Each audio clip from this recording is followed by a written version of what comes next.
میری کزن ہما کی عمر ابھی 24 سال ہی تھی کہ اس کے ماں باپ کو اس بات کی فکر ہونا شروع ہو گئی کہ اس کا اچھا سا رشتہ تلاش کر کے اس کی شادی کر دی جائے۔ ابھی وہ کم عمر ہی تھی کیونکہ وہ نہ گھر کے کاموں میں کوئی دلچسپی لیتی نہ کوئی اور کام، وہ بس فارغ رہنا پسند کرتی تھی۔ ماں باپ تو چاہتے تھے کہ اس کی شادی ہو جائے اور وہ کاموں کو سیکھے، اور وہ اپنے کاموں سے دور رہتی تھی۔ اس کے ماں باپ جب بھی کسی مالدار شخصیات کو دیکھتے تو اس کے دل میں لالچ پیدا ہو جاتا اور وہی لالچ انہیں لے ڈوبتا تھا۔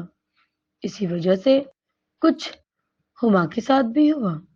جب ایک بار اس کے رشتہ دیکھنے کے لیے لڑکے والے آئے تو لڑکے کے باپ نے بتایا کہ لڑکا باہر کے ملک رہتا ہے، اور یہ سنتے ہی ان کی تو جیسے بولتے ہی بند ہو گئی ہو۔ وہ بس ایک باری ان کے گھر پر گئے تھے۔ لڑکے والوں کے گھر ابھی تک لڑکے کو نہیں دیکھا تھا، لڑکا باہر کے ملک ہی تھا، بس تصویر پر ہی اسے دیکھا تھا۔ تصویر پر تو وہ خوبصورت دکھائی دیتا تھا، بس رنگت اس سانولی تھی۔ اس کے نند نے 20,000 کا موبائل لے کر اسے دے گئی تھی۔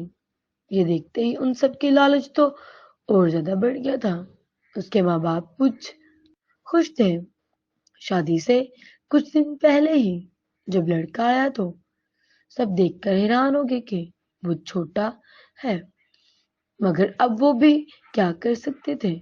جب اس کی شادی ہو گئی تو شادی کے کچھ مہینے بعد ہی اس کی نند نے اسے ذلیل کرنا شروع کر دیا۔ وہ ہر وقت اپنے بھائی کے سر پر چڑھی رہتی، اس کے گھر پر گھسی رہتی، جس کی وجہ سے میری کزن ہما بہت پریشان رہتی تھی۔ اس کا شوہر بھی اسے مارتا تھا۔ شادی کے بعد اس نے باہر جانا بھی پسند نہیں کیا۔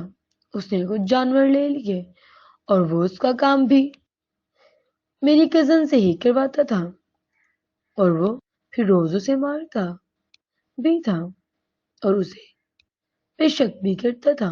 شک کی وجہ سے وہ بیچاری ہر روز پریشان رہتی، یہاں تک کہ وہ اسے میکے بھی آنے نہیں دیتا تھا۔